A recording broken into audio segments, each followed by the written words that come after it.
I have gone through enough Stephen King short stories that this is one thing that I think Maximum Overdrive totally nails.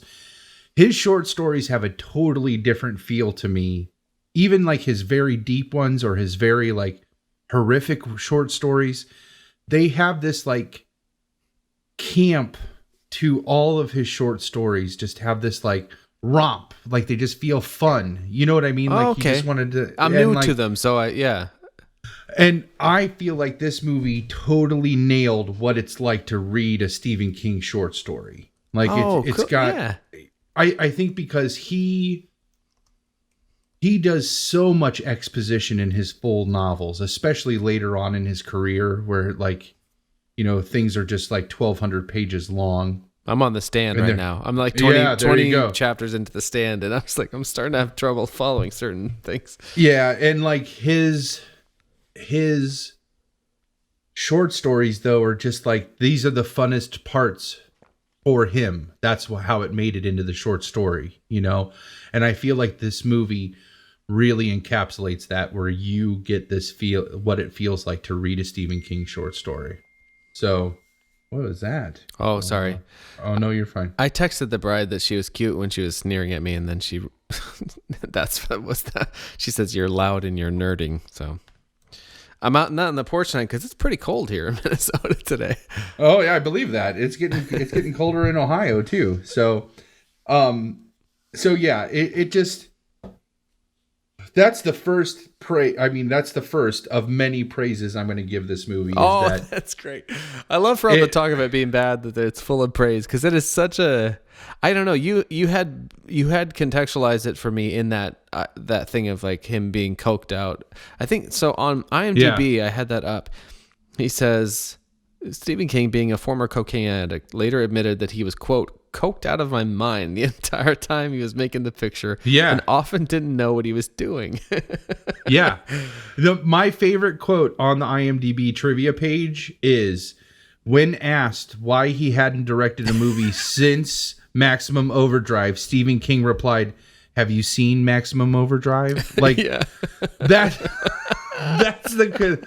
I mean, it's that. I mean, you can't sum it up any better than that. Like, and I don't know if you need to be a Stephen King fan to appreciate Maximum Overdrive. I don't think that's true. I don't even think you need to be an Emilio Estevez fan to like appreciate Maximum Overdrive. You could like Trucks or 80s movies. Yeah, or 80s. Like but it's a weird 80s movie. Like, I will give you, there is like 80s tropes in it. Definitely. The Lisa Simpson, the girl, the woman that does the voice for Lisa Simpson is in there. Yeah. Which I found, this is a little factoid here. A year before this movie was made, she played a preteen in The Legend of Billie Jean. And a year later, she plays a newlywed. That's how how ageless this woman is. I know, right? Like, yeah. Like, and same voice, same everything, but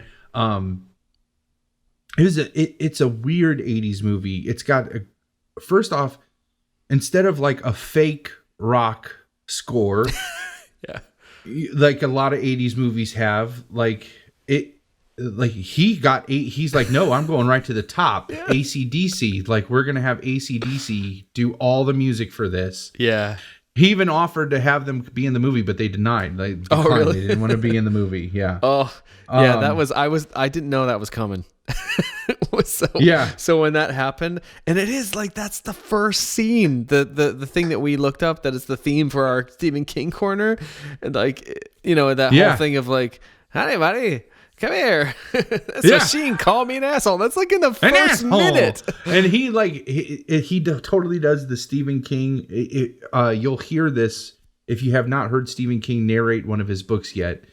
You get this a lot more. You'll definitely hear it now that I'm going to point it out. It's like one of those, once you hear it, you can't unhear it. But that this machine just called me an asshole. He really does it, where he forces a lot of his pronunciation out of his nose. So it's not this machine just called me an asshole. He's like, this machine just called me an asshole. Like, and it's like all coming out. There's something he does like coming with his out L's of his too. Yeah, and I can't even imitate it. It's distinct. When you hear Needful Things is a really, like, that's one of the best ones that he narrates. that he reads the book for Needful Things, and it's one of those things. It's like the Donald Trump sniff. It's like once you hear it the first time, you can't you just hear it in everything that he does. Yeah. And so but this machine just hold me in asshole, and it's like all out of his nose. Yeah, and that's right up front, and then AC/DC kicks in, and I'm just like, what? This one clip that I've seen in this movie is right up front, and then it's scored by AC/DC, and they have the logo. I'm like, holy shit. yeah, like on the van, and like and it's on the van. That's right. Like, to kind of get back to like the like, that's not how machines work. Like, how would a machine do that? I thought it was really weird how they picked and choose which machines became sentient, right? Oh. So like there's all those cars are on that like drawbridge, right? Mm-hmm. The raising bridge. What are those called? Is it like? Oh, I don't know. That yeah. You know what I'm talking about? They raise anybody listening. They like raise up to let boats pass under them. That kind of bridge, like that raising bridge. The internet can chime in and correct us. All these cars are parked on that. This is the first real machine, the first real Havoc that you see the asshole thing, and you see like all this other stuff, and like at the like up to that point, it's just kind of funny. But there's a traffic jam on one of those bridges in South Carolina. It comes to life and raises with like full of cars. Here's the thing. Why were none of those cars on the bridge sentient and come off the bridge before? Like he really took some gratuities on what, like, when and where the machines became sentient. Here's the other one.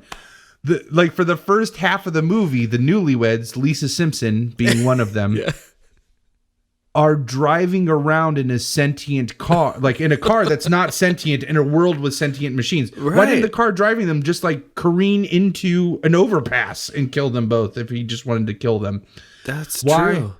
Why didn't the traveling Bible salesman, why didn't his Cadillac just like kill him at any opportunity it could have? You know, like why were those? But then like the kid is driving through town and like there's a guy dead with like a Walkman. You know, like how did that Walkman like kill this kid?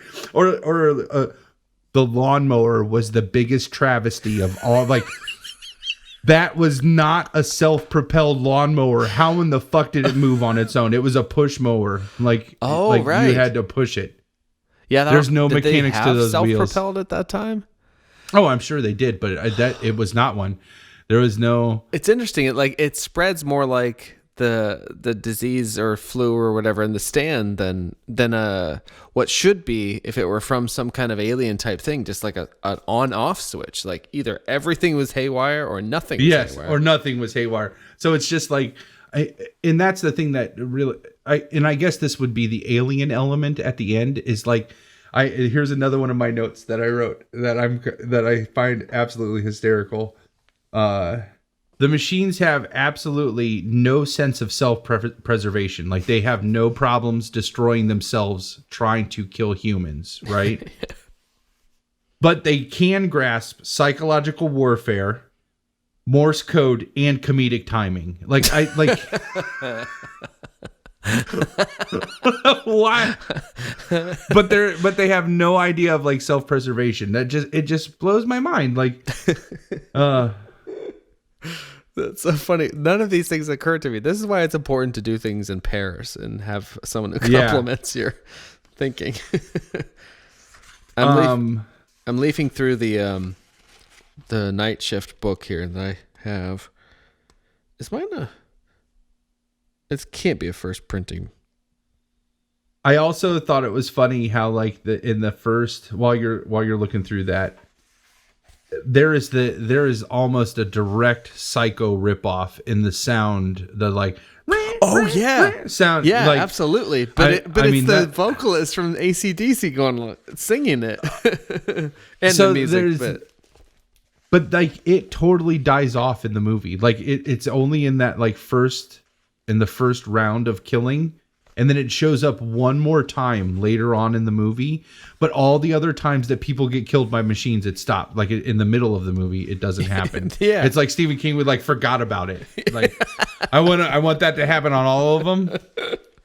And then he was like, you know what? We've edited like 5 scenes or like 40 minutes of the movie so far, and we haven't used that sound again. Let's put it in on this one right here.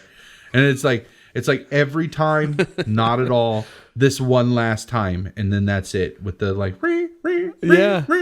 And I just always thought as someone who eventually found my own natural singing voice, or as close to it as I've come so far, I was always, I grew up imitating singers and stuff. I was the most fascinating singing voice to me in rock is the guy that sings for AC/DC. Like, at what point? Yeah. Because there's no way he talks. I mean, maybe he does, I guess. I haven't heard him talk. But when do you stumble upon that? But in all fairness, like Bon Scott, that is Bon Scott's sound. Right. And he died. And the other singer adopted it, right? And the other sign is like kind of doing Bon Scott's sound. Yeah. Which, he did, like, it is different than Bon Scott now, but they hired him because he could imitate Bon Scott and imitate that sound. Like the Filipino guy that does Journey. Yes, exactly. 100%. So, like, it is a unique sound. I can't imagine can you imagine auditioning for a band and you're like, running loose, and he's just like got that enunciation like at the end of the thing, and like, it's so and you're just weird. like, what in the fuck? Well, that's fine. You can sing that way because I'm gonna wear this like 12-year-old boy school uniform. And do my awesome guitar solos. Like, so you sing like that, and I'm gonna rock out in this schoolboy uniform. It's pretty amazing. I mean, the whole thing, like, with that kind of endeavor is like you want to find a way to be distinct and stand out, and that's one of them. I mean, the only other voice similar to that kind of wow, what a choice for me is Barry Gibb. The Bee Gee guy who sings in that like, oh yeah. Like, at what point do you decide that's what you're gonna do? This is gonna be my sound. Yeah. Yeah, I mean, like, how do you even hit upon that? It's so far from like the singing or the speaking voice and stuff. I can only assume humor. Like, and maybe that's like the optimist in me is like they sang like that one time and people laughed, and so they were like, I'm just gonna try that again, but then it just like grew into something where it's like, maybe I got something there. Yeah. I always heard about Steven Tyler from Aerosmith. Like, if you hear Dream On, the first however many minutes of it's only at the very end that you hear that distinctive, what we think now of the distinctive Steven Tyler kind of like high-pitched singing. He said, I remember hearing on Fresh Air talk to Terry Gross about how he was he was embarrassed about that, or he thought it wouldn't go over very well and that it would be viewed as unmasculine or something. But of course, then that's like the thing that defines him. Absolutely. But God, how do you hit up on that? And it's so perfect for that psycho thing that yeah. It's and that just to me like feeds into the campiness of it's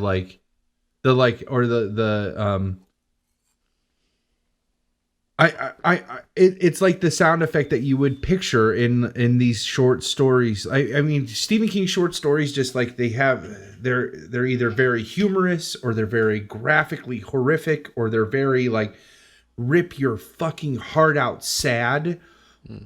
But they all have like they're all raw emotions, and that sound is that's what you would picture in the death scene in one of his short stories. Like, you hear, like, that's the audio that just comes to mind to me. Like, it just fits. It's perfect. Like, yeah.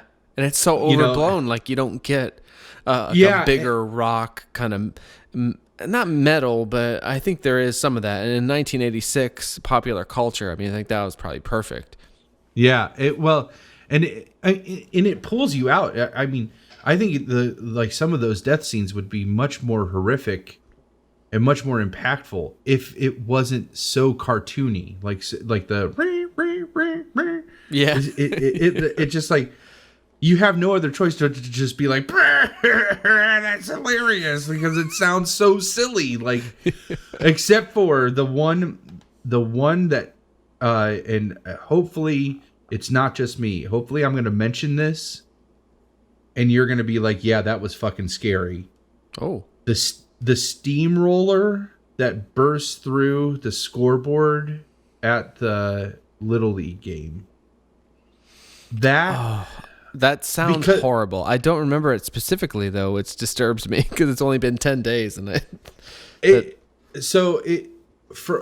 don't know if it's because steamrollers just don't go fast. That's just not what they're supposed to do. Oh, right, yeah. This steamroller busts through that fucking scoreboard at like 80 miles an hour. Like, it's going so fast, it's bouncing across like a steamroller, which the whole point is it's supposed to be heavy. It's rolling, it's like compressing things, and it's moving so fast, it's bouncing through this scoreboard. And I'm just like, that, and it's like one of those big, huge ones, like you need a ladder to get in it, steamrollers, and to see it moving that fast and it just disintegrates the scoreboard, that to me was more scary than the next shot. It rolls over a Little League player, like, which, you know, like that, and plays the like, so of course I'm laughing because it's that ridiculous sound, like when it does it. They actually, that's another cool IMDb trivia thing that I read on there, was that shot was that it ended up, he wanted something to happen, but they did it in a way that he wanted there to be like one blood spot on the roller of the steamroller, so that it kept like just like imprinting that spot on the grass as it kept driving. Oh, okay.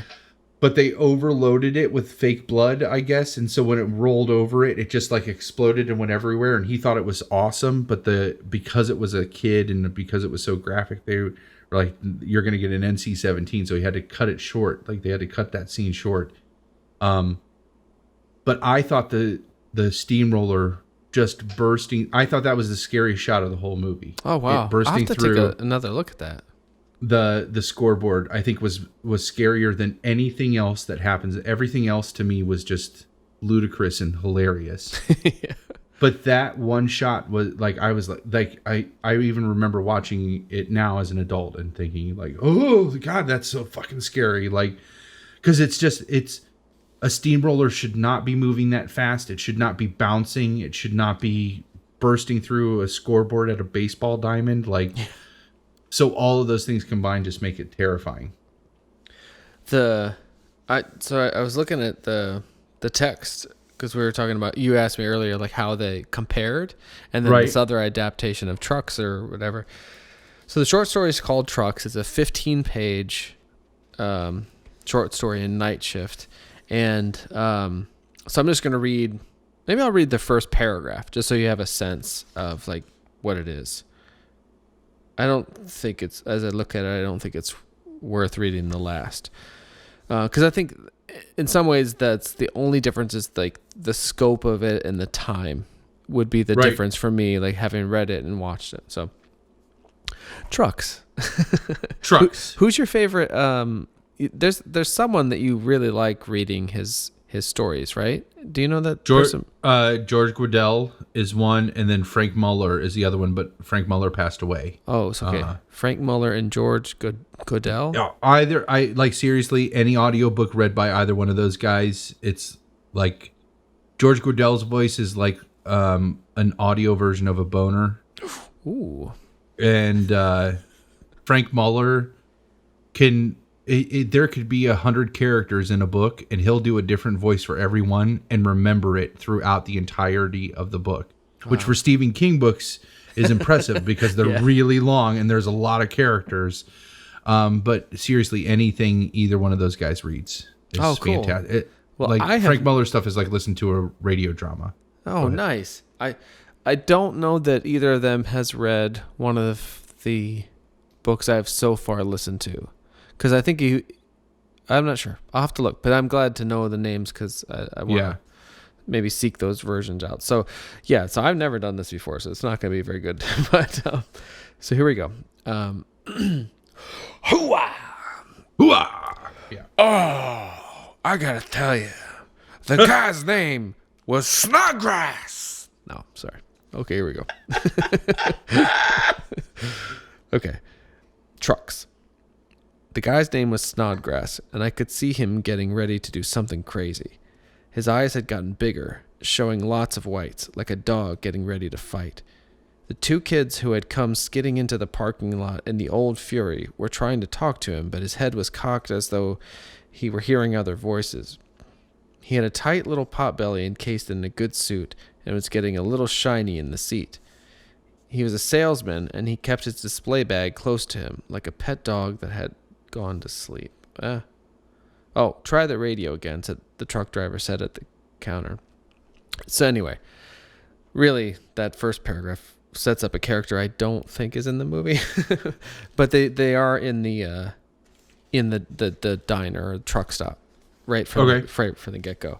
So I think the only way that the movie differs really significantly is that it gets outside of that area, shows all those things going on, the steamroller and all that, but eventually pretty soon they get to that truck stop, and from there, it's not that, most of it's in there, I think. And most of those characters, similarly, conversely, like the Trucks 1997 movie that I only watched the preview for, has like a family. So it's like the 37, it's the 30-something guy, Timothy Busfield, has like a family, and they end up in the truck stop.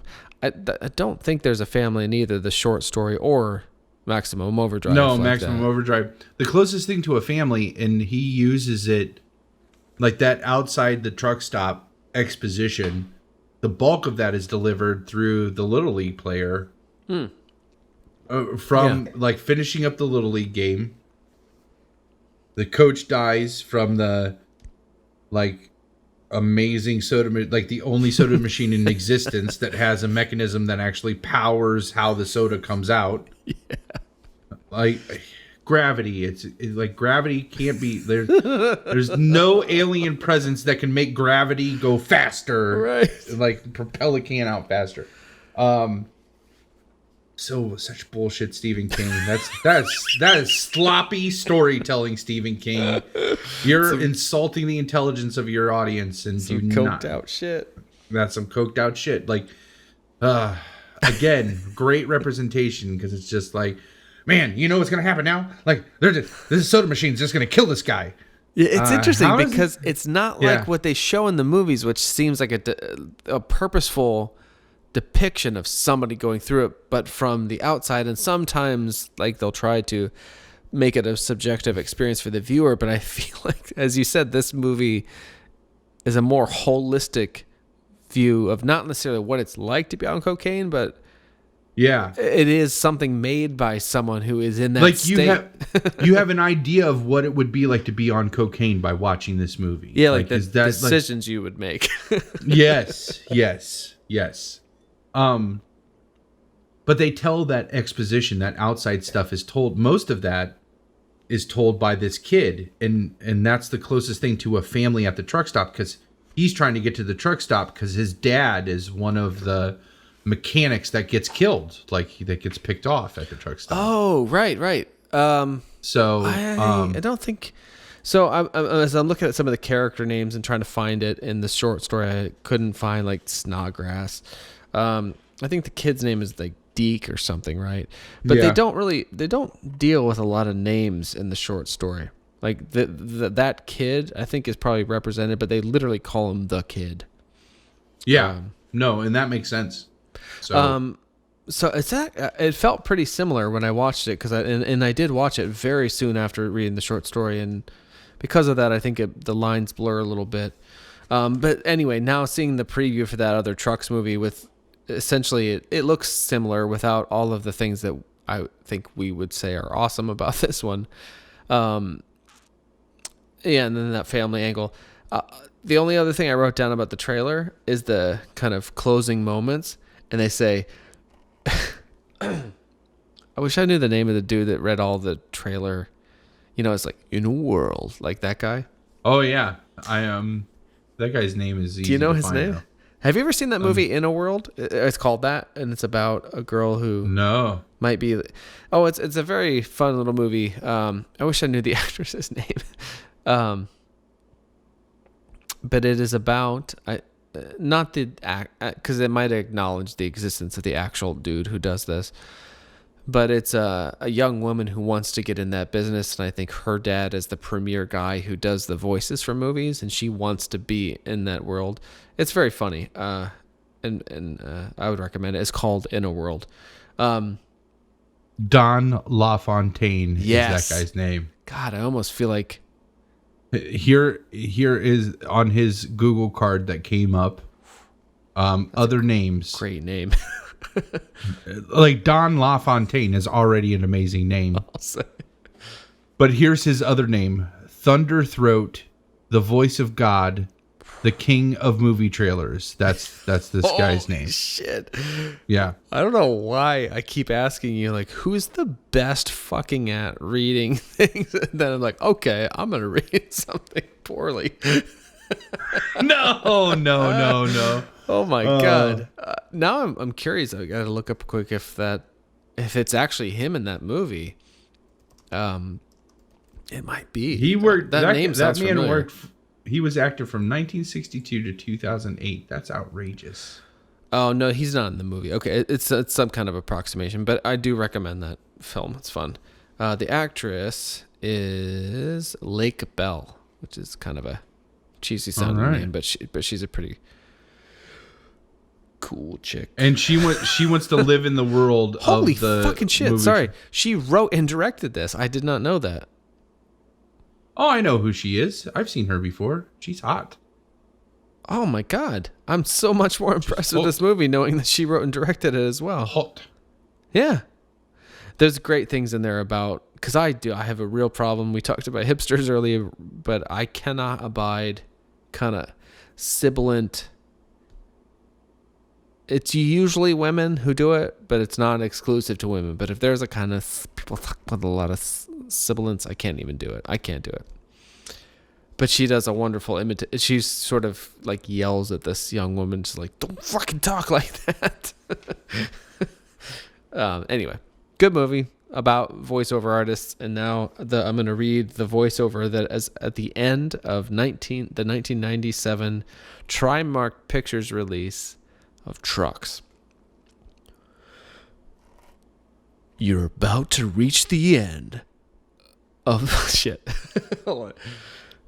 You're about to reach the end of the line. Trucks, a thriller without brakes.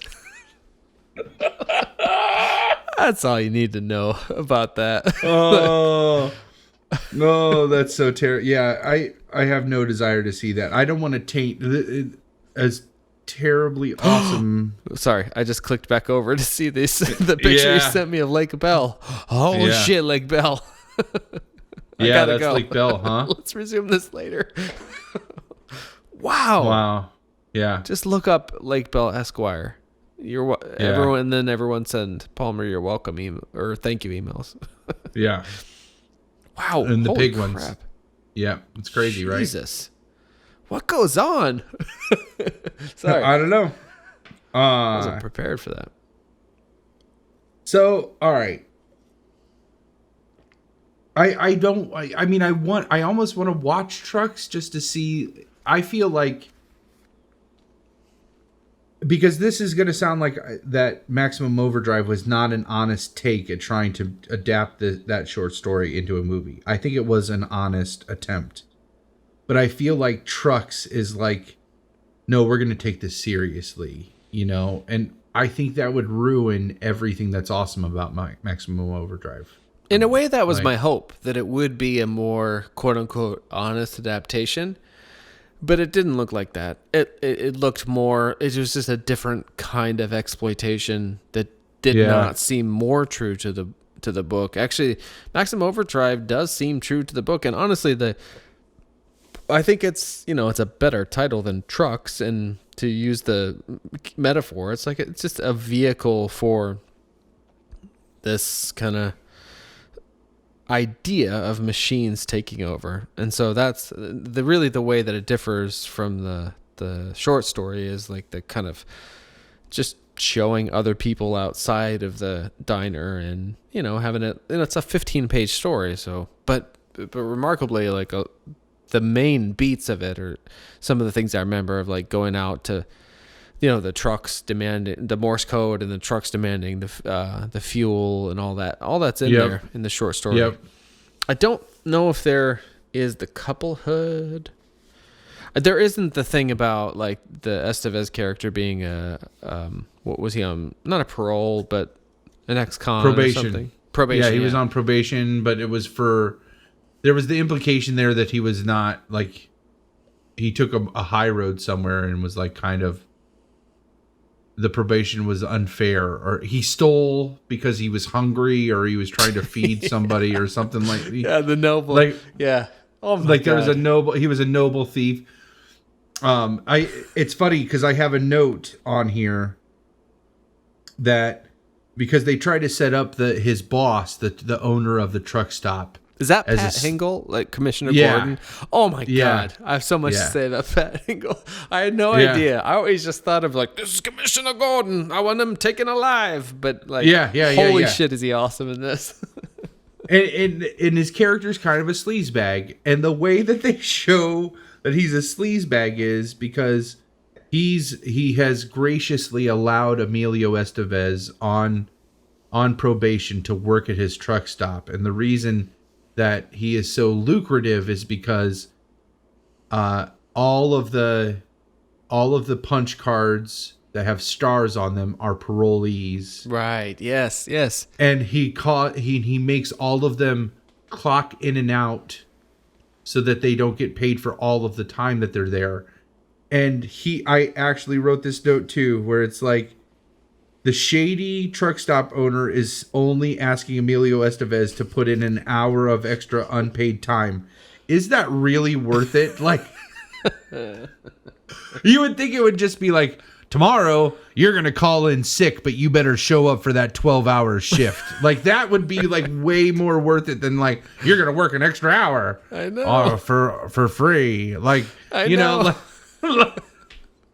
like if I'm going to commit a crime, like forced labor, right? It's gonna be worth it. Not just something it could be a clerical error of 1 hour. Like, you're gonna work 60 hours this week, and I'm gonna pay you for 10. Like, that reminds me though. It's smart. And this is kind of an oxymoron. My example of why it's smart, but. Because what it reminds me of is Joe Pesci's speech from Lethal Weapon 2, where he says, like, I was scamming those drug guys for months. Who's going to miss $20 here, $30 there? Danny Glover goes like, drug dealers. He's like, yeah, that's right, they did. but the idea is like the small increments, I guess. Yeah. I mean, I guess that's true. But no, it rings true as well, because it did seem kind of a minor infraction for Emilio Estevez's like glaring, sweaty, red-eyed. He was very You're red-eyed. One dirty son of a bitch. Yeah, He is very red-eyed in there. It's so weird. Like, there are no Emilio Estevez's in our current cinematic kind of. There isn't. Listen here, like everything's a whisper, like a growly whisper. But he's and he looks like just like this man boy, blonde, toe-headed kid in a way. Do you think that's part of the reason why he fell off? Because what does he make now? Like, he doesn't make anything, right? Like, yeah, I mean, he definitely is not kind of that movie star type thing. And that's what's so weird. He just doesn't.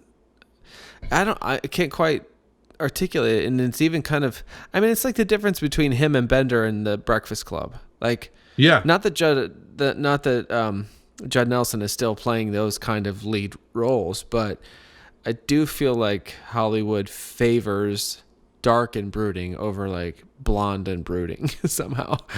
No, and that's like the point is that I was wondering was, he all the way up to like the Mighty Ducks or Men at Work, right? Oh yeah, I just recently got Men at Work on DVD. Oh, I haven't watched it. I remember the phronology scene where they're talking about the bumps in the head, and this one scene where studying the bumps on Walt's asshole. Like that. That's what a phrenologist does. And then the other one I love, it's like he tackles him, and it's Emilio Estevez choking Charlie Sheen. He's like, "You're a stupid man. You're a stupid little man." Yeah. It really, I want to watch that right now. but it's like he looks exactly the same as he does in Maximum Overdrive or Young Guns. Like yeah, he looks, or Breakfast Club. It's like he had this perpetually boyish look, and he could never get out of. I mean, it's like once he hit a point where it's like you should only be playing grown adult men, but you don't look like a grown adult man. Yeah. So we're done, like I don't know. Done, yeah. Well, the closest I think we have is Leonardo DiCaprio in terms of like a blonde-haired, blue-eyed. Yeah, dude. but that took a long time, and even now it's not always viable. Yeah, even like Wolf of Wall Street, which is like the last thing that I saw him in, I think. Or no, I saw him in the what's the one that? Did you see The Revenant? The Revenant, yeah. I haven't seen that. I'm a little scared of that movie, to be honest.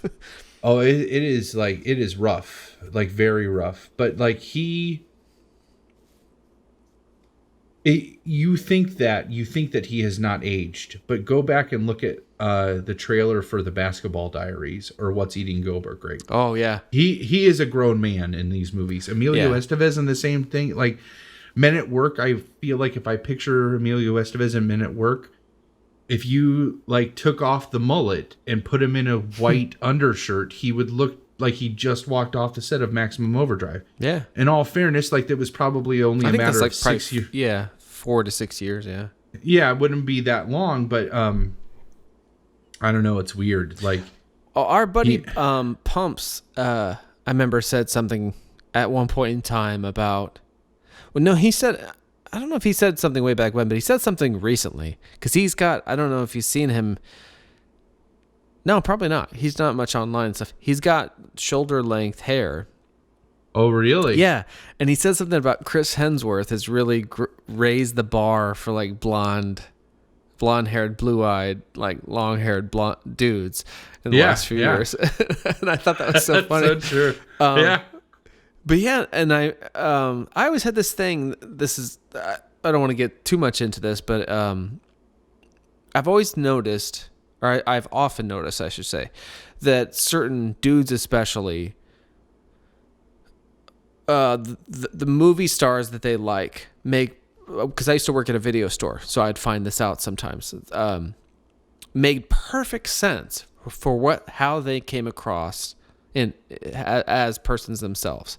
Like I remember this guy used to come in all the time to the video store where I worked that I didn't know in any other capacity, and he always rented like Michael J. Fox movies. Loved Michael J. Fox, and I was like kind of looking at him, and I was like, oh, this makes perfect sense, like that you identify with this guy because this guy is some version of you.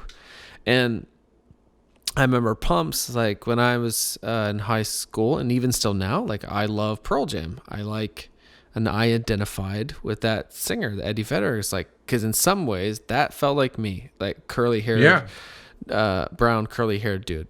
But Pumps liked Kurt Cobain. And I was like, well, that looks like him, like, you know what I mean? Yeah. Like, it makes sense. Yeah.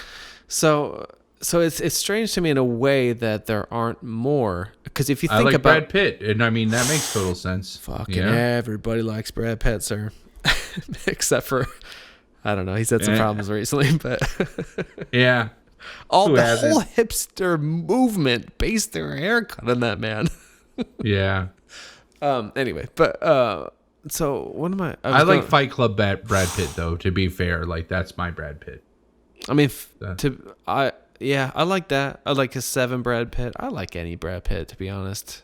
7 Brad Pitt is really fun. I mean, 12 months. Honestly, almost any. I don't really care for like the Thelma and Louise. I mean, like, give me a California Brad Pitt. Like, that's like that's like dirty Brad Pitt. Yeah. Hey, Dale, put your titty back up here. put your titty away. Do I feel powerful? I feel good. And he's like dripping with snot and blood. Yeah. Love that dude. And Floyd, fuck, forget about it. True Romance? Is that true? The True Romance Brad Pitt? It's like you keep driving and you keep driving and then you go. It's just classic. What am I talking? Oh, yeah. That's actually a blonde-haired, blue-eyed guy that got over pretty well. But more often than not, you don't see him. With Leonardo DiCaprio, like Emilio Estevez, there was this kind of not childlike, but sort of man-boy deal that DiCaprio eventually got out of, but Estevez didn't, I don't think. And it's so funny because, the segue is funny, not the topic I'm about to say is funny, because under the circumstances. Martin Sheen is from Dayton, Ohio. Oh, I did not know that. Yeah, and there was somebody had passed, and Martin Sheen came back to town for the funeral, and Emilio Estevez came with him. Ooh. And somebody ran into them at this small coffee shop that's close to our house called Press, and took a picture, like asked if they would pose for a picture, and of course they were very kind and said they would. And so that was in at least as long as Ash and I's relationship, because she's the one that showed me the photo that this person that she knew took. And he still looked like that. Like Emilio Estevez, like still looked like that. And then I'm like, how old is Emilio Estevez now? Like, let's look that up. Oh man, that's worth knowing. The picture of him on Bill Robinson is the name. Yeah, I don't think they get into these names in the. Yeah, I mean, he looks a little older in his IMDb photo, but not that different. Ooh, he's doing something. Pre-production on The Public. He was born in 1962, so that would make him 38 plus 16, which is 54. Is that right? Whoa. 48, yeah. I was 54. Just following your... Why do you say 38 plus 16? Well, 38 would take it to 2000, and then 2000 to 16 is 16. I'm like mental math. Oh, no, that's better. Probably not accurate. I think probably. Yeah, The Public is pre-production, huh? Huh. And he played Mr. Winterbottom. The last thing was... Well, it's a voice. He did voice actors. So... Dear Dracula. Wow. Yeah. 2.5 Men? Oh, that's fun. He was in an episode called The Devil's Lube. I like the idea, though, that he's in there with Charlie Sheen. You're a stupid man. You're a stupid little man. He was on The West Wing once with his dad. Yep. I like these movies that came up that he's known for. I haven't seen The Way. No. It's 2010, but I like Men at Work and Breakfast Club are on there. No Maximum Overdrive, though. That should be on there. That's a crime because he... Or Young Guns. Like, that's the one that I think should be up there. Wasn't he in Young Guns? Oh, yeah, yeah. Like, Free Jack. I'm looking at some of these. Free Jack was a great movie. I just remember I'm not sure. All I remember from that movie is the previews that were always on HBO and Mick Jagger going, I can't tell you that. Like in his Mick Jagger way. Robinson selling it. Awesome. I've never seen St. Elmo's Fire. Repo Man. I've never seen that either, but that seems pretty respectable for him. Repo Man is a really good cult movie. Yeah, that's Alex Cox, I think. He's the dude who made Sid and Nancy, if I'm not wrong. Yeah, that movie's great. I like that one a lot. Holy shit, he's like the lead guy in that? Yeah. I don't know why I always thought that was holy shit, I always thought that was a blaxploitation movie. I made that up. Now, if you watch Repo Man, I think now going back, he does look like a kid in that movie. He does look younger, but not that much younger. He mostly just has shorter hair as I'm looking at this. In the poster, which is kind of an artist rendering, he looks like Michael Rappaport, who also hasn't aged. He does. There's something about blonde-haired dudes. God damn it. But then you got to look at the years, though. Like, Repo Man was made in 84. Maximum Overdrive was made in 86. It's like 2 years. Age that much. Yeah. And then he goes from there. Stay He goes like Mighty Ducks is made in 1992, so 6 years later he's making the Mighty Ducks. Loaded Weapon 1. Sorry, I forgot. That's one of the reasons why I love him so much. This is my gratuitous naked walk in the moonlight. Like, yeah. Oh my god, I love that movie. And Judgment Night. I think Judgment Night I saw in the theater, and I've been wanting to watch recently because I've been going through this kind of chronology and things that I made, so that puts me in those years. I was thinking about it because there was a period where I was watching I saw Boys in the Hood. I was like the whitest dude ever, but whatever. I saw Boys in the Hood. I loved Cuba Gooding Jr. and I still love Cuba Gooding Jr. But for a minute, I watched every Cuba Gooding Jr. movie as they came out, and that was one I've been wanting to see again because it's a bunch of dudes in a small space. What's the synopsis? But it's like Emilio Estevez, Cuba Gooding Jr., Stephen Dorff, who I kind of like, and Stephen Dorff, yeah. And the bad guy is Dennis Leary. 4 friends on their way to a boxing match get caught in heavy traffic, so they take a shortcut in order to get there faster. Unfortunately, it leads them to witnessing a murder, which leaves them running for their lives. Anyway. I think I've seen that movie.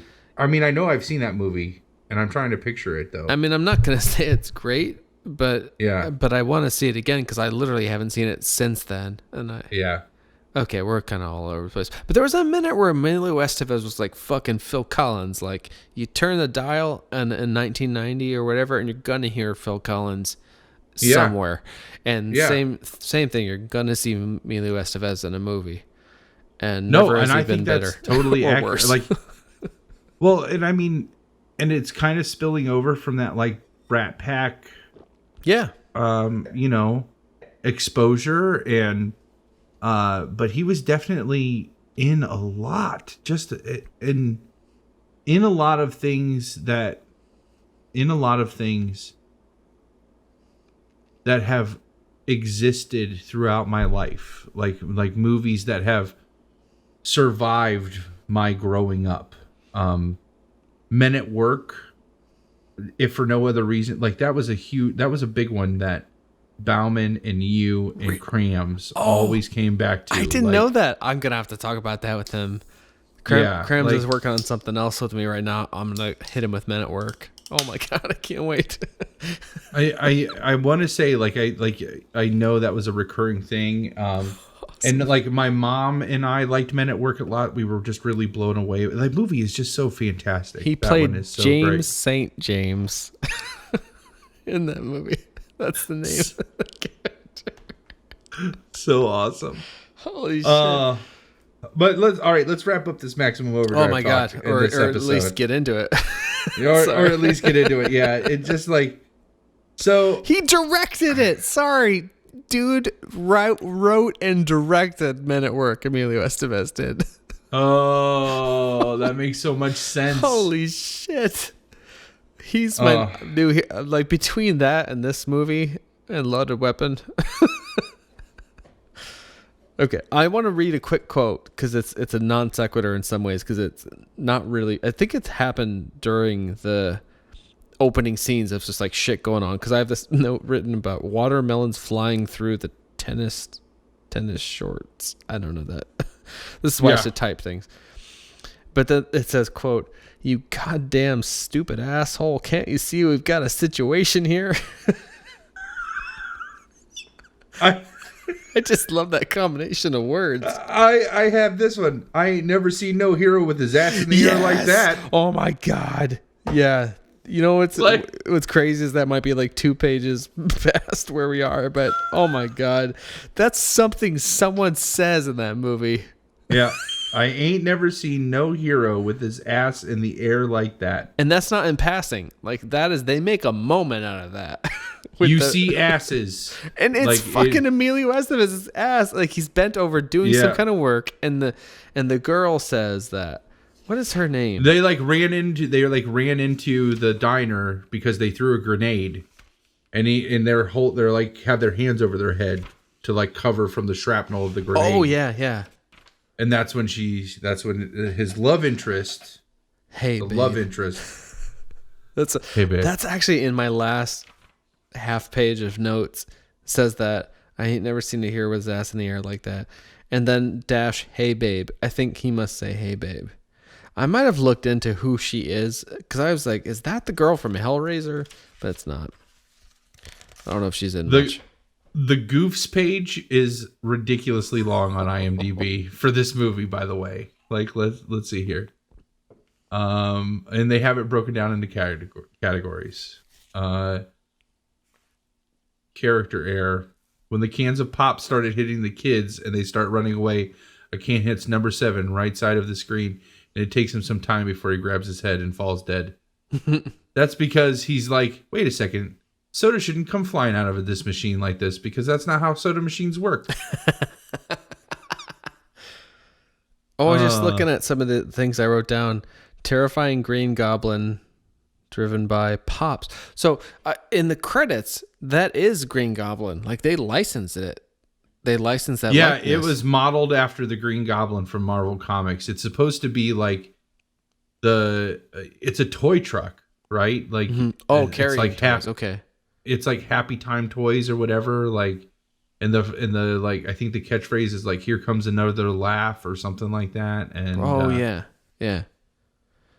But it was driven by. So we just started watching Luke Cage on Netflix. Have you watched any of those? Like, I watched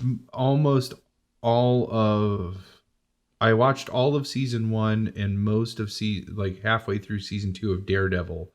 But I have not watched Jessica Jones, and I have not watched Luke Cage. We just started watching Luke Cage, so I'm maybe like 2 episodes in. And I'm similar with Daredevil.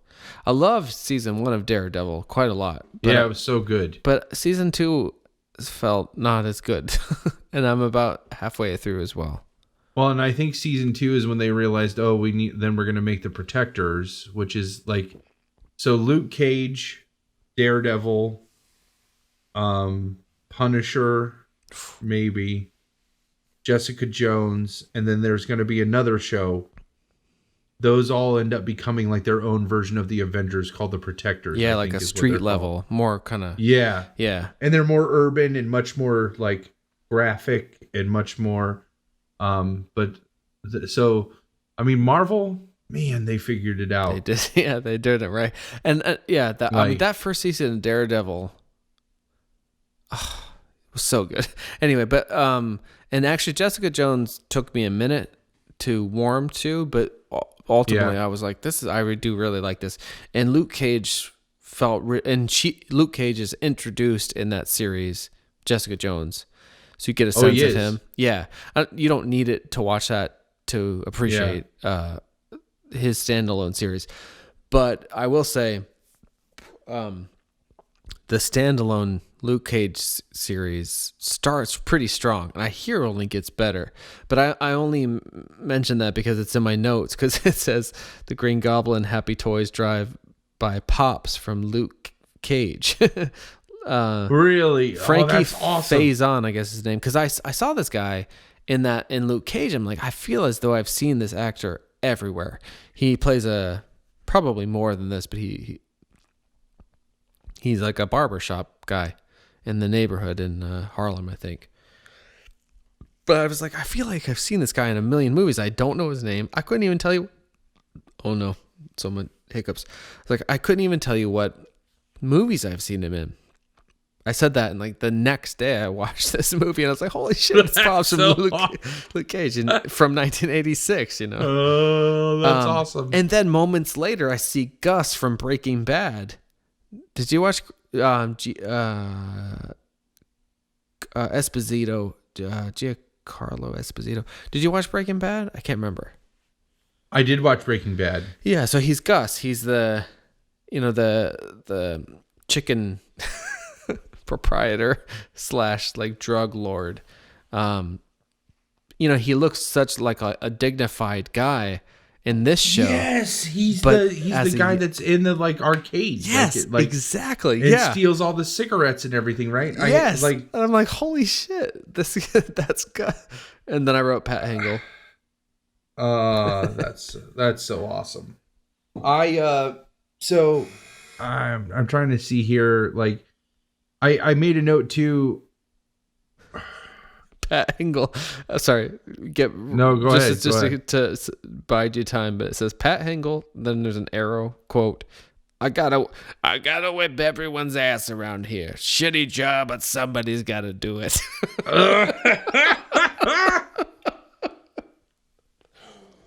Oh, there's just a lot.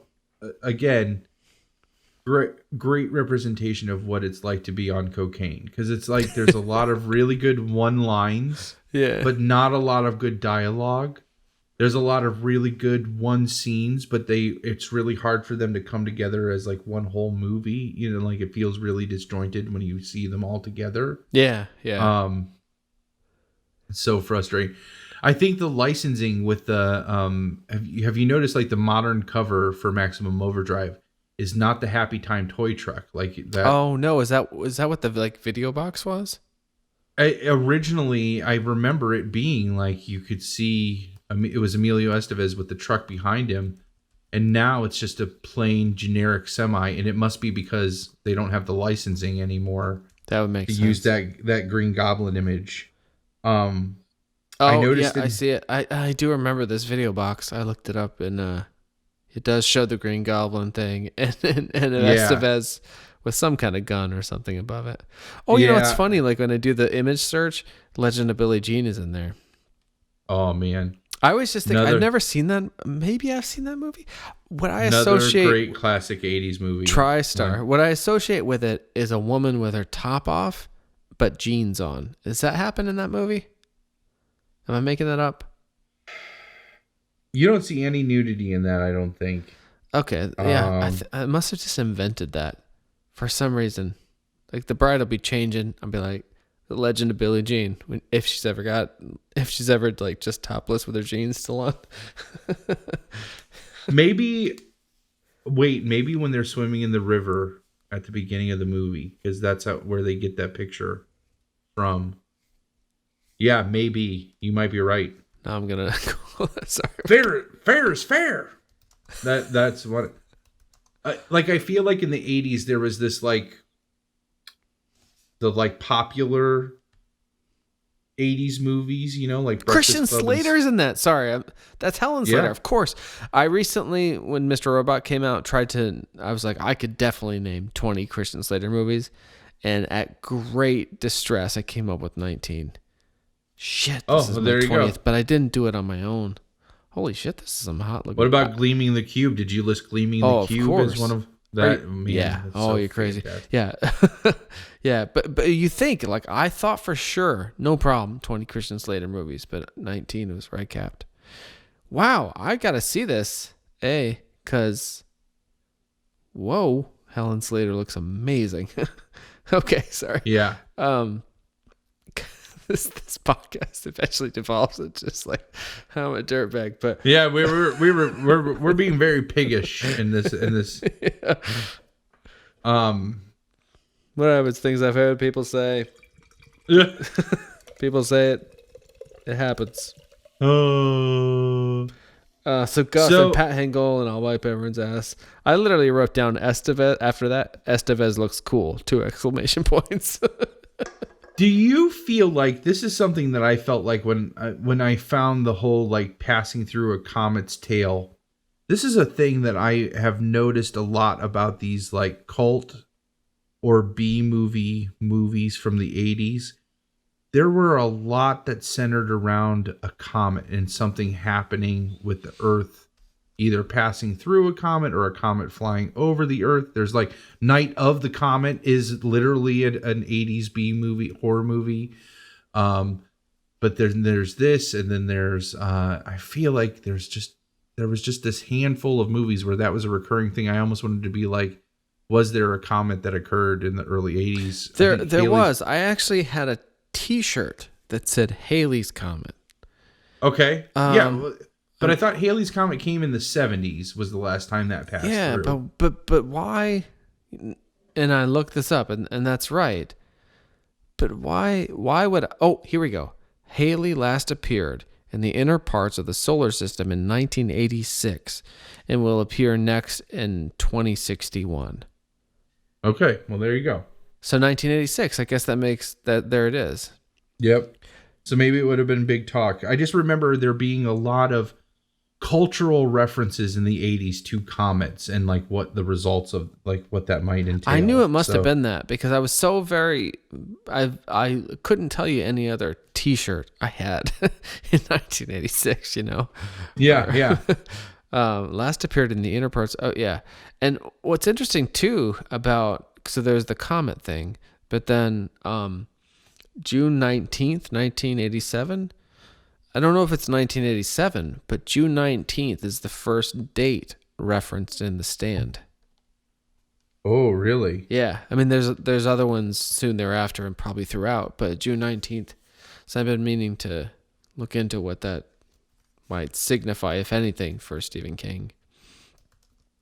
It's funny too that you brought up Gus Fring. I wrote this down when he's looking at the arcade games and stuff. There is this because I love conspiracy theories. Holy shit. Hold that thought. I don't want to forget to tell you this. June 19th, 1999 at 4:30 is when Stephen King was hit by that truck. Holy shit. Oh my God. Because you realize both references that we just mentioned way predate that. Holy God damn, that blew my mind. Yeah. Sorry. Yeah. What the fuck? Wait, no, yes, June 19th. Oh my God. Okay. Sorry. Whew. You were hitting. I'm just trying to hold it in as a Dark Tower. When you get to the Dark Tower stuff, just wait. Is there more June 19th? Just wait. I don't want to spoil anything. That's terrible for him.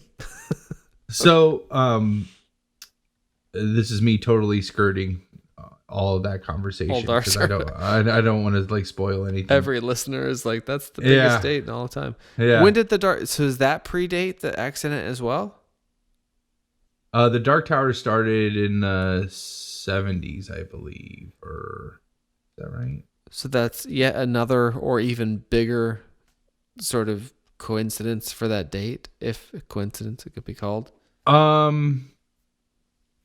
Yeah, just like 19 in general is a recurring, like there's a point in the books, but this would be after his accident. So it wouldn't be, but they run into, this isn't anything major spoilage wise. They start to see the number 19 everywhere. Like when they go to like collect firewood, they bring it back in stacks of 19. And when they meet characters, if you like the number of letters that makes up their name is 19 letters, like just this recurring over and over and over and over again, the number 19. My name and my full name, which I almost said it out loud. No, 19 letters. If you took my full name and added it all up. Middle name too? Middle name too. Yep. I just realized I don't know your middle name. Oh. Ooh, we'll have to talk about that. Yeah. But anyways, Gus Fring back in the arcade. This made me think there's one shot where he's like almost being like hypnotized by one of the arcade games, and I think that's what ultimately kills him, is like he feels compelled to play this game because it's like flashing on the screen and he like touches it and it gets him. Oh yeah. It really reminded me there's it's a meme, it's an internet meme. I think it's been debunked. But there was an urban legend that there was for a long time that even predated the internet, that the CIA had released an arcade game called Polybius, and it was like there were, if you read like the creepypasta on it or the Know Your Meme page on it. Sorry, I never heard that. Creepypasta? That's a thing? Yeah, creepypasta. Awesome. Yeah, just do a Google search on that. It's good. It's really good, terrifying stories. Okay, but it essentially, like the CIA put this out to see if they could put mind control in video games, and that's the urban legend on it. But it made me think of that. But I'm pretty sure the notes I have here are still within the credits, because I have AC/DC Chant Like a Psycho song. like the psycho strings. And then I have, quote, "You're gonna be wiping your ass with a hook the next time you take a dump." Yeah. Oh, that's when the Bible salesman like touches her leg. The next one I that's... have, oh god, that's kind of terrifying, is Marla Maples, all caps, question mark, exclamation points, because that's Donald Trump's ex-wife. Yeah, is she in that? She is in it, but it's listed in various places in the credits and stuff, but I couldn't tell you who she was. I didn't identify who she was. Listed as the second woman in the credits for whatever that means. Like, oh, this movie is so great. I also noticed too, like, Emilio Estevez's character. Right now I'm listening to Under the Dome. Oh, really? Okay. And the main like anti-hero, the protagonist in the book is a short order cook in a greasy diner. Aha. And like I kind of picture Emilio Estevez like as this guy, right? And outstanding. I know I've talked about this before, but there are some really weird recurring things that occur a lot in Stephen King's writings, and one of them being like the blue collar hero, right? I think that's a really popular one. And if you hear any of his autobiographical stuff, he always references he worked in the kitchen. He worked as a short order cook, not a short order cook. He worked in the kitchen for his work study money while he was going to university. And I can just imagine like that. I like this is my romantic interpretation of this recurring theme of like the blue collar work, like hero, is like sitting there scrubbing dishes, like he's just fantasizing like one day I'm going to be a hero, you know, and like that gets ingratiated in him so that when he becomes a famous writer, like he keeps coming back and using that, like this unsuspecting person who you don't even think about. That makes sense. Yeah. Is going to like save the day, you know? So, well, and like Bruce Lee washed dishes in a Chinese restaurant when he first moved to America. See, there you go. It's like a kind of an archetypical thing, but it's pretty awesome to hear. Because I mean, I'm sure there's thousands and thousands of dishwashers who have those thoughts.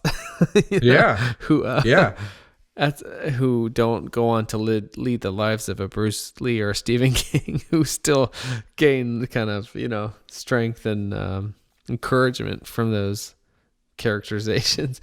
I like that idea. I mean, I have to imagine. I wonder about this relationship between short stories and kind of novels for novelists, and if one is kind of an incubator for another, or if it kind of counts canon wise, or how that works. I've never really delved into someone's catalog the way I am into his right now, and it's so overwhelming, honestly. That. Do you find that? Does it feel that way, as though like some of these shorter stories are kind of testing grounds for larger novels or maybe movies, or are they their standalone thing? That's a good question. I think the one thing that I've heard Stephen King, and I'm probably synthesizing this. I don't know if this is I would not go anywhere near as far as saying this is a direct quote, but like, I feel like with his writing style, he gives a story as much time as it needs. Yeah. So if it grows into a novel, it grows into a novel. But if it is 15 pages long, it's 15 pages long. And then if he gets enough of those 15 pagers, he puts together a collection of short stories. I think at the end of the day, he just writes, and whatever it ends up being, it ends up being. If he's got an idea and it busts, he gets 3.5 pages out of it and there's shit that goes in the bottom of a drawer. But if he gets enough out of it to get a whole story out of it, then that could be as long as it needs to be.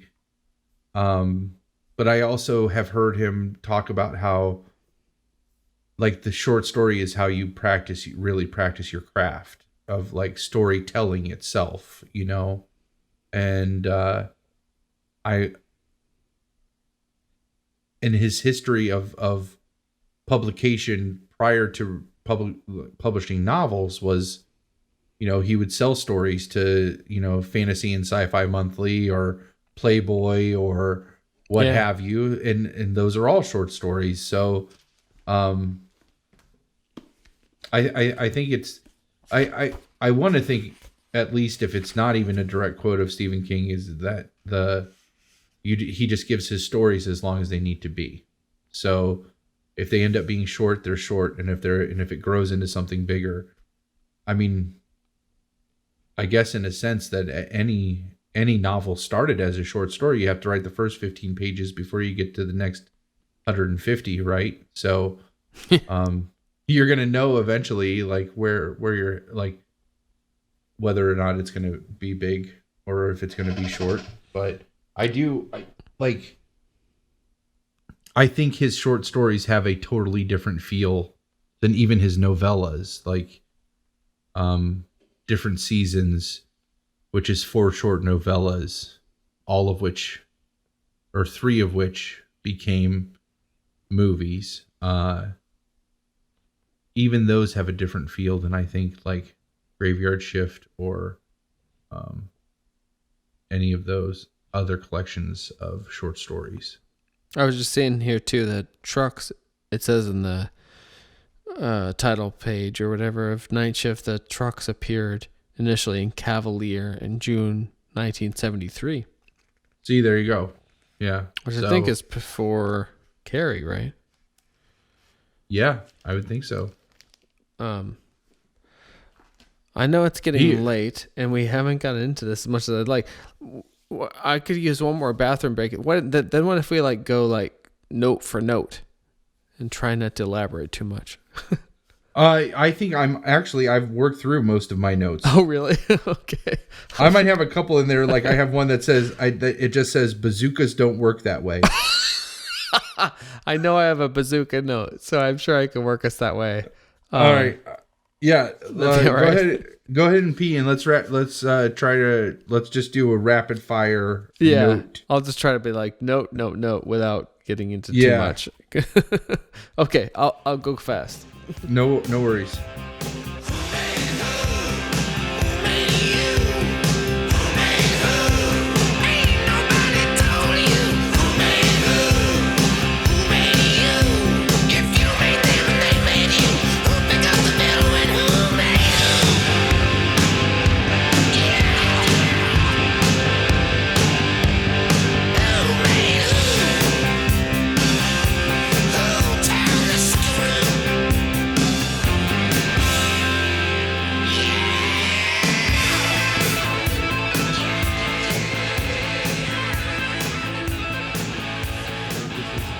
Set the tone for our rapid fire note sharing.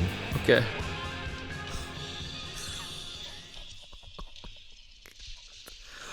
Oh no.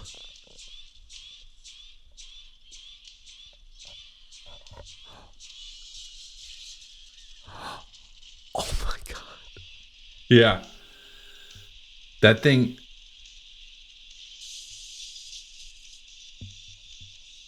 Oh. It is terrifying. Like it's not that even is upsetting. But it's not the actual like where he's running over the person. That's not great. No, it's not. And you're right. To be fair, but when it busts through that scoreboard, that is just so scary. Like. They actually play the chomp, chomp, chomp on it busting through the scoreboard and not running over when it runs over the kid. Like that's, like chomp, it's like chomp, that. chomp. That is kind of what it's like. Chomp, chomp, chomp, chomp, chomp. Wow, I wonder.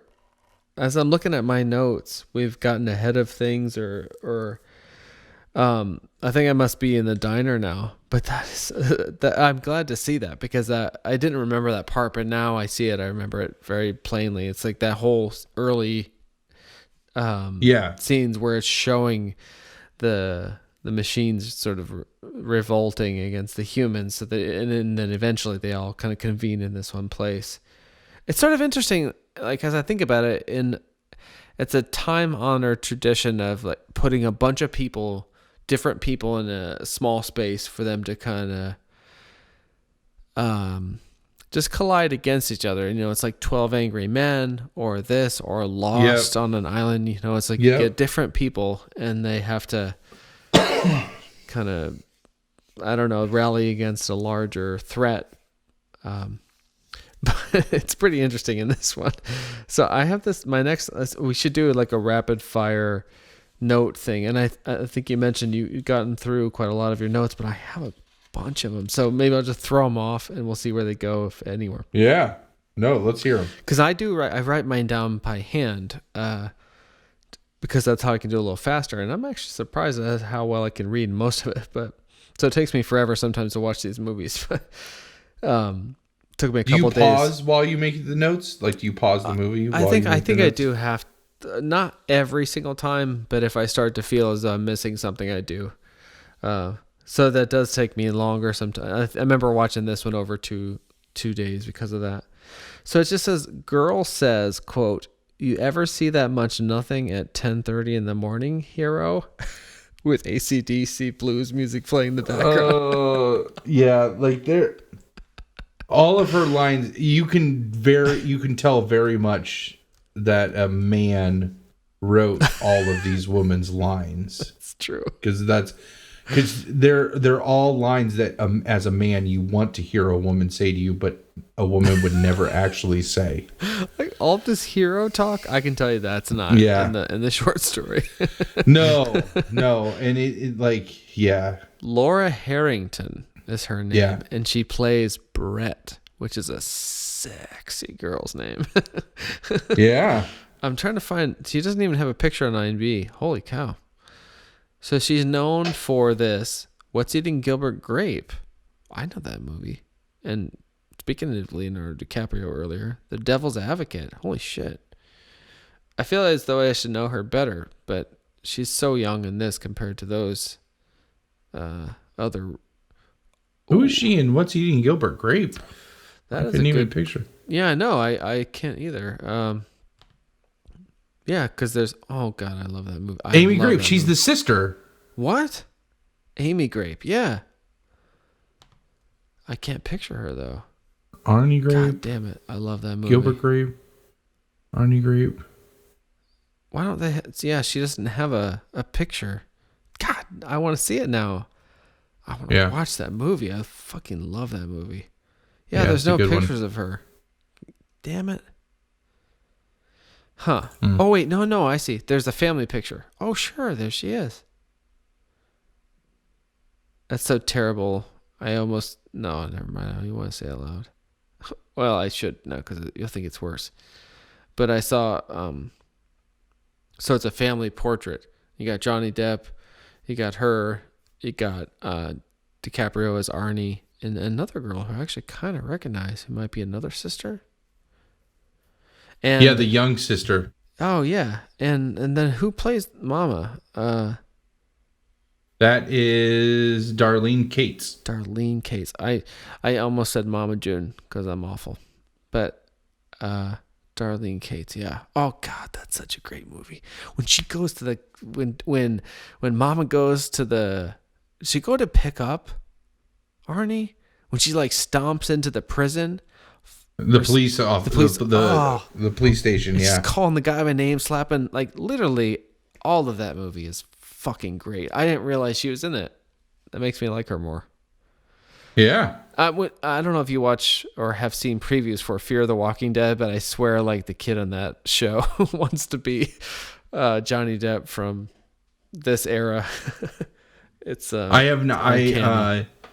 I have watched previews for that show, but I have not watched. I have not watched any episodes of that show. That's basically that show takes place while Rick is passed out in the hospital, right? That's like the fall of humanity. I suppose it is could, when that show takes place. Or it's like the West Coast version of The Walking Dead, where it's like if there's like the Southeast version is the actual Walking Dead, and then Fear the Walking Dead takes place over on the West Coast in California, like while all the events are unfolding. That's a good. I hadn't thought about it, but you might be right about the period of time. I do hope that they intersect in some way. Yeah. Yeah. I mean, I definitely recommend like catching up on the actual. I mean, actual Walking Dead is truly fantastic filmmaking and television, but Jesus Christ, is it like the basest of human emotions, good and bad. Oh, like yeah. Sometimes, like right now, me, like a lot of people, and by the time this is published, like we'll be past this moment in time, but it's such an upsetting time to be current on that show. Yeah. I have a tougher time with it than the most. The bride keeps telling me to butch it up, but okay. Anyway, so Laura Harrington, beautiful in this movie, but so poorly. Ineffectual. Like acted. She says we the are dumbest terrible lines at ever. rapid fire, by the way. Like I know. If we were a gun with rapid fire, it would like. I went into like we this would die. Extended thing in Girl Grape. Okay, so the next one is like kid looks violently over at his shoulder as sprinklers. No, this doesn't make sense. Sorry, moving on. AC/DC. I know what scene you're talking about. Yeah. Do you really? Okay, great. He's like driving in the sprinkler. That's the like comedic timing. Like the sprinklers get that. Yes. But they have no sense of self-preservation. Like, I will destroy myself to take out this human being, but as sprinklers, we will taunt them. Like, it says, my next one says, dead dog with Walkman in the mouth. Is that ring a bell? Not a Walkman. It's a remote control car. Okay. God that damn. I think the dog like went to, like was chasing it and caught it, and then it electrocuted the dog. Which, yikes. Yeah. Now I'm seeing bloody lawnmower shot. Enjoyed. Yeah. SK's direction. Oh, I said I enjoyed Stephen King's direction. I was like, he should do. I think there were camera angles or something that caught my eye, and I was like, he should be making more movies. That's what I thought. Wouldn't his DP? That'd be his DP though. That like, if he didn't know what he was doing, his DP might have. Perhaps, yeah. But I mean, it could be him. He's like, get down on the ground, and I can't do the L. He's like film. But well, okay, so yeah, I certainly would like, because I thought about this early. I looked it up to see. This is 86. 87 is Hellraiser, which is Clive Barker, his directorial debut of making a movie of his short story, The Hellbound Heart, and famously, Stephen King says, I've seen the future of horror, and his name is Clive Barker, which is a play. Oh, wow. Yeah, it's in the trailers for Hellraiser, because Hellraiser was such a... I didn't know this at the time. I came to Hellraiser through seeing Clive Barker thanked in an inspiration for Nine Inch Nails for his record, so... Oh, okay. I came in a back door, but I was fascinated by that, and then I saw it and I was like, wow, this is unlike anything I've ever seen. And then anyway, the preview for it though is Stephen King saying that, this is actually a reference to, I don't know who said it. Somebody said it about Bruce Springsteen in the mid-70s. Like, I've seen the future of rock and roll, and his name is Bruce Springsteen.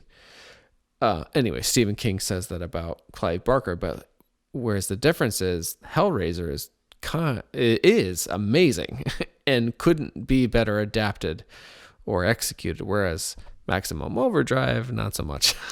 or perhaps perfectly so. I guess it depends on how you think about it. Well, I mean, the question is do we, like, ultimately, I don't think Stephen King's goal was for people like us to appreciate Maximum Overdrive for the reasons why we appreciate Maximum Overdrive. Yeah, that's true. You know what I mean? Like, but man, like, do I. Oh yeah, no, we totally do. But I mean, honestly, like, if we had a time machine, we went back to 1986 and talked to coked out Stephen King and told him all the reasons why we love Maximum Overdrive, he would probably be offended at the reasons why we love Maximum Overdrive. Yeah. It's not like, whereas like Clive Barker directing Hellraiser, he legitimately pulled off a legitimate horror movie with his adaptation, whereas this is like all camp, so. I think Hellraiser is probably Clive Barker's only like truly effective directorial film for me. Like Lord of Illusions. Okay. Actually, you know what though? I haven't seen the director's cut of Nightbreed, so I might change that. But Hellraiser is fucking amazing. Nightbreed did not age well, just so you know. Oh. Like that, it's really hard for me. That was one that stuck out in my head. That like I don't know if you do this, but I do this where I have seen a movie like a handful enough times for it to have made an impression in my young self, and then as an adult, for one reason or another, that movie will pop back into my head, and then that's all I fixate on, and I need to see it.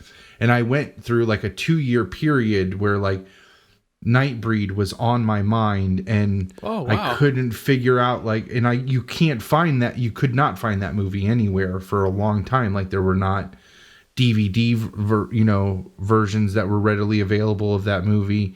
You could pirate it, of course, if you wanted to, but they were like poor versions. And then all of a sudden there was supposed to be the Cabal cut of, that's what it was supposed to be called. And the one on Netflix is just called the director's cut. Mm-hmm. But that's what I watched, and is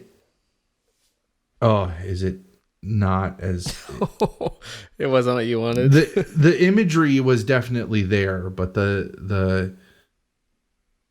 I just chalked up to the fact that I couldn't understand the story because I was a kid. Like I didn't get all the nuances of the story. And as an adult, I'm like, no, it's because it's just not told very well. So I haven't seen it yet, but I would definitely check it out. I actually had I had a VHS of it that had an intro by Clive Barker, and he was surrounded by some of the Nightbreed sort of makeups as like busts, and he had I remember this. Do you know what I'm talking about? He had a spiky haircut, not a flat top, but a spike. I don't know if you remember the difference. I literally had the same haircut as Wise No, and it was like it was a bad haircut, but anyway, so he had this like incredibly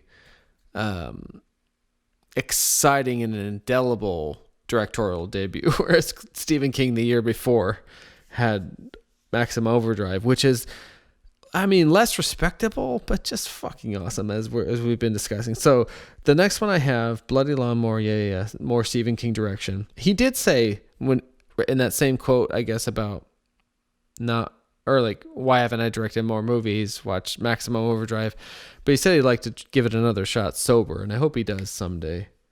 Absolutely. No, absolutely. What is this one? Oh, my next one says, "You want to rock and roll with me, puss bag?"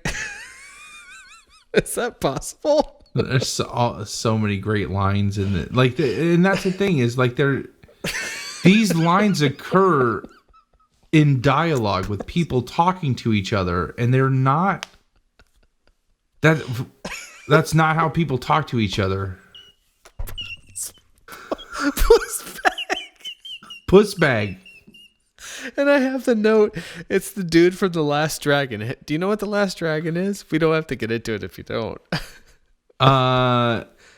Is that a Bruce Lee movie? Or no, The Last Dragon. No, that's the guy that lives he's African American, right? Yes, and he likes Bruce Lee. Yes. And I know exactly what. Yes. Like Shogun or what? Shogun. Yes. So this is like the manager from that thing is in that. He managed like the Cyndi Lauper type girl in that movie. And he's that guy. He's the guy. He's the Bible salesman. And I was just like, dude. That's awesome. I literally have a parenthesis that says pause for a drink. Oh, my parenthesis says pause for a drink, : this period is glorious. So I made a note to say to myself, like, enjoy this. Yeah. Followed by quote, horse pucky. Greensboro, Charlotte, North Carolina. Yep. It was filmed in Wilmington, North Carolina, which is acknowledged in the kind of prologue and in the setup. But also, I know that because I almost lived and went to school there in 2003. Oh, yeah, that's right. But not only that, that is where The Crow was filmed. That is where Cyborg was filmed. Oh. And I toured that facility, and they were telling me at the time that, you know, Dino De Laurentiis' company that put out this movie filmed a bunch of stuff there in Caroloco Studios. I can't quite say it. Like Total Recall and some of those movies from that time were filmed there. So all the infrastructure for movies were there, but Canada was much cheaper, so the industry moved there. But in the mid 80s to mid 90s, a lot was going on there, including Maximo Overdrive. Yeah, that was the new, like, quote, the new Hollywood. Did you say that already? Like, maybe, yeah, something like that. Or it was like outside of Hollywood, that was where the most amount of movies in the U.S. I mean, outside of maybe New York and Hollywood, but there was a big studio there, and a lot was going on. A lot of stuff was being made. Next quote. Quote, I think I just loaded my pants, then an arrow to AC/DC. So I'm guessing someone said that and like some jams kicked in. Like, yeah. That's so awesome. It says, I remember that. You do? Oh, good. Yeah. Who said that? And what? I don't remember that part. I think it was one of the mechanics. Because he's like bitching because he like almost loaded his, or maybe the like chubby like comic relief guy. Oh, Leon Rippey. Like, yeah, you know, so I know him most from Cuffs, which I fucking love that movie, Cuffs, and Universal Soldier. He's in that as well. And do you know Cuffs with Christian Slater? Have we ever talked about that, or you ever seen it? I know of that movie, but I do not know it well enough to like quote it or anything like that. I mean, I'm not going to say it's great, but I will say that I love it. And it's a great sort of break in the third wall. It's got like a mock Beverly Hills Cop soundtrack. Tony Goldwyn and Christian Slater and Mila Jovovich and Bruce Boxleiter, like Tron. Yeah. Oh God. That's Laura Harrington. Oh shit. I feel like went on to be maybe more well known on television somehow. Am I making that up? What is that picture above there? Go to the one. This one? No, the one. You know which one? Yes. What? Yeah. Oh, what are all those? Oh, we gotta wrap this up. I got some investigations. But that picture looks very familiar. Oh, look at that. Mm. What is that? Oh my God. Women have it rough, but it works out well for us. Yeah. It's kind of the same statement, just it said two different ways. So many horrible statements revealed. Oh no. Oh, there you go. Holy That's shit. see-through. She looks very familiar though, but not at all like the person in this movie. Oh my God. She's got a tattoo that says love. Oh, that's a Nastasha Kinski ripoff thing. The whole snake deal. Oh, there she goes. Okay. Oh, man. Holy shit. Look at them, check out them cans. It's Campbell soup cans, folks. There's a lot to look. Sweet cans. All right, it's almost 2 a.m. We got 6 minutes. All right, let's do this. It says it sometimes feels like a coked up dude is giving line readings to actors. So it feels so like you felt it too. Like this is what it feels like to be on cocaine. Like this is it felt like it's like, no, you gotta say it like this. Like say it like a fucking maniac. I mean, I just think of what's the like Martin Scorsese. There's like he does this. He does a cameo in some movie where he's talking about coffee and he's like on like drinking a lot of coffee and lattes. And he's like holding a Starbucks. Yeah. And he's talking like Martin like quickly. Like so he talks like that anyways. Yeah, but he's like in rapid fire, and that's what I imagine Stephen King was like on set. Was just like blah, blah, blah, blah, blah, like just that. That would be the the arching noise that he would make. And then the kind of one-liners that he's asking people to say feel like that kind of crazed, coked up thing. Girl giving up her sandwich. Eat this. Girl giving up her sandwich says, eat this. Like just stupid shit. Yep. Oh shit. I'm sick of this shit. You assholes. Anyway. The next one says, where did Pat Hingle get a bazooka and when did he become Cajun? Right. He starts his talking. Accent. Yes. Yep, that happens. Flaming toilet paper. Speaking of the bazooka, to come back to my one of my last notes was, well, we're not at that point in the movie yet. We can wait. No, just jump ahead. That bazooka is used multiple times in the movie to destroy one or more of these vehicles. And a bazooka is I know very little about guns and weapons, but I know enough to know that a bazooka does not hold more than one rocket inside of it. It's a tube essentially, right? Mm-hmm. And there is a scene. It's when Pat Harrington dies and that waitress dies in the same, in conjunction of each other. He shoots the bazooka and it never leaves his hands and then dies. And unless he loaded it with his last breaths, the waitress though runs over and picks the empty bazooka up and then runs out of the restaurant and fires it again. And and I'm just like, wait a second. That's not how that works. You need to put another... Oh, wait. I got to show you that. Oh, no. Oh, man. Holy shit. That is a small picture, but man, is it going to be worth it when you see it. Oh, my God. Like... When is that from? I don't know, but... Who is this woman and how does she age in this way? Holy shit. Man. I wish there were a way to capture... I love that up in the right-hand corner, you see her from this movie with the kid. Like Deke or whatever his name is. Doesn't she look so familiar as... Yeah. Whoa. As though she were... I mean, she must be active now, right? Yeah.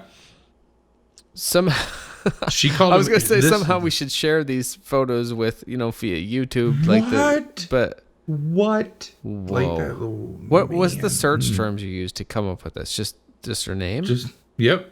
Okay, we'll have to. Oh, now the search term specificity, that's got to be cut out because that does sound sleazy. No, I need the specific search terms to get these images to show up on my computer screen. Oh, we'll just do a kind of a Google or a YouTube caption of search Laura Harrington for these amazing images. Oh my God. So one of the things that she says that I have next, is she says, that's what I was doing before every machine in the world went into maximum overdrive.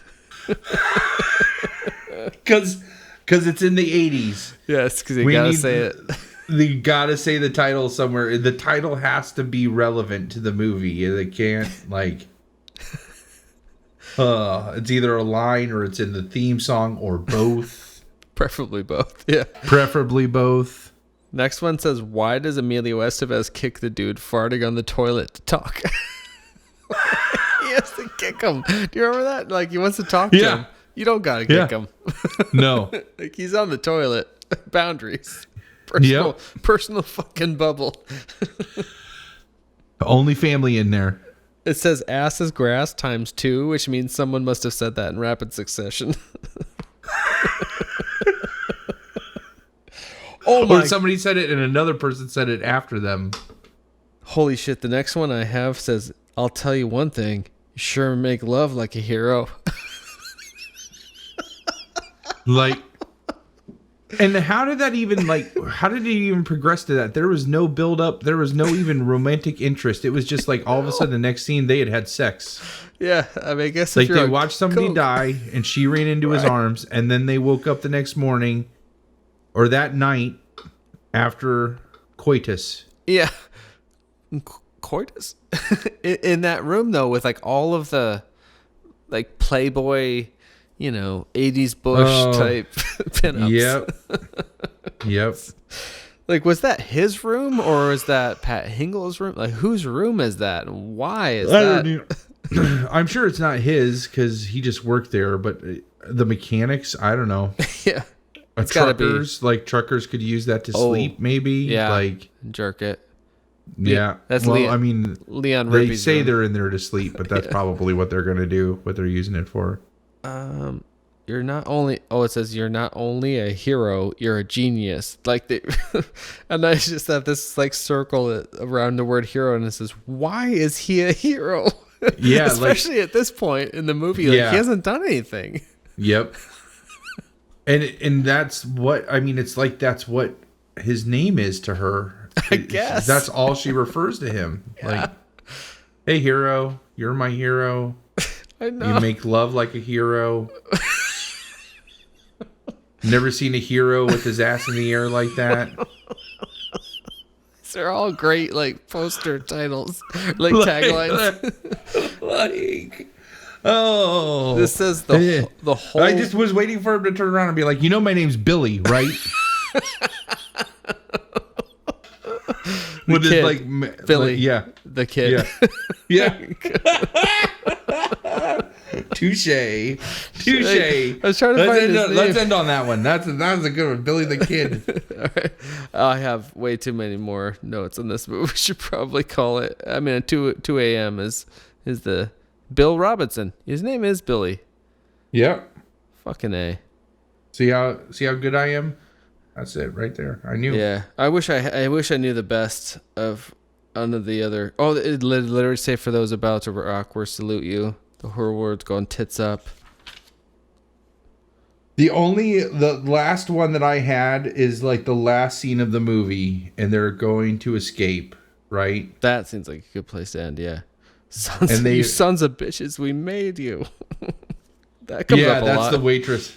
She goes through that a couple times, and it's like, we made you. You should treat us better. Like, what the? Hello, lady. That's a truck. It doesn't have any feelings, obviously, other than for sure she didn't make that truck. Right. Right. So they get holed up in this. Here's the short drink. We've been on a real long walk. Oh, I just want to throw out there. I'm rolling through these. I'm almost through my notes. Emilio Estevez talking to the Goblin truck about, quote, having the best shit, practically uncut. He's talking to a truck. One, he's talking to a semi. Two, right. Just because it has a face, that doesn't mean its ears work. Yeah. That was one of the questions I had too, is when I'm watching this, I was like, how do they hear? What mechanical part actually lets them hear what the humans are saying? Because there's not even microphones in these cars. This is the 80s. They didn't have Bluetooth back then, right? Like, so what is actually hearing when the humans talk? Because at one point he's like, we don't have the power to pump the gas, and then right after he says that, and so it's not just that the trucks can hear what the humans are saying, but then they can communicate with each other because they say, we don't even have the power to to pump the fuel. And all of a sudden the lights come on and the truck stop. Like, here's the power again. I mean, there's a reason this didn't make it into a 700-page novel, because there's like no sense to this. Like, but they end. So right before the end, because it's super quick. A 700-page novel. My last thing that I wanted to bring up is that this, I think, is the first appearance of the phrase "Jesus is coming and he's pissed," which turns up in the first 20 chapters of The Stand. Oh, yeah. Nice. So that's what, see what I mean though about how like things like he'd like certain things and they pop up again and again. Yeah. You know what I mean? Like, so they make it away from the the truck stop. They sneak out. They're able to do that. The trucks get pissed and like destroy the truck stop. Yes. Because they're not going to get gas anymore, I guess. Who made who? Yeah. And so then they pass by a burger, like a drive-through at a burger place, right? And again, this is not how drive-throughs work. There is not a mechanical voice that feeds back your order, but it's humans are here. Humans are here. Or like human alert or something. Like that's the equivalent of what it's saying is like humans are here. Humans are here. And so they kill that. Small and they get seasoned curlies. Yeah. Take two of them and shove them up your ass. I like a half Diet Coke, half regular Coke because I'm trying to watch my calories. So they get to the marina because he wants to get a sailboat because there's no engine. There's no engine on a sailboat. And so they get on the sailboat.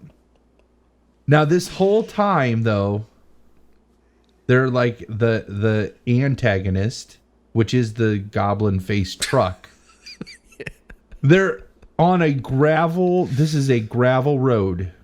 And that is a semi for anybody that has missed that so far. It's a semi truck with the Green Goblin's face attached to the front of it, pulling a fully loaded trailer behind it. They're just crossing the gravel road to get onto the boat. And that's when they hear...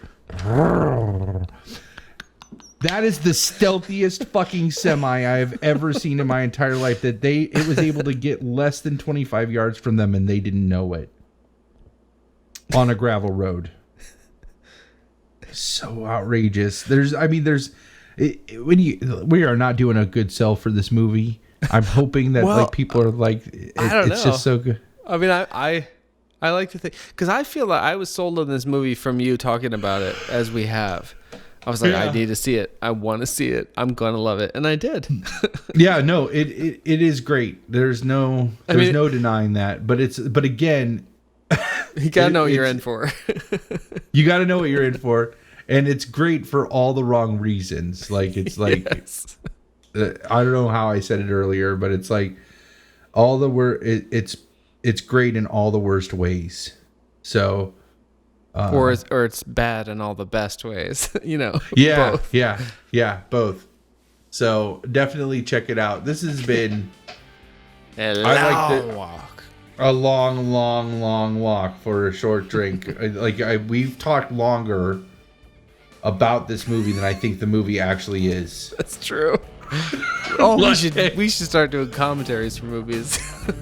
Oh man, that might be a way to keep us under this 3-hour mark. Is it the only way? Yeah.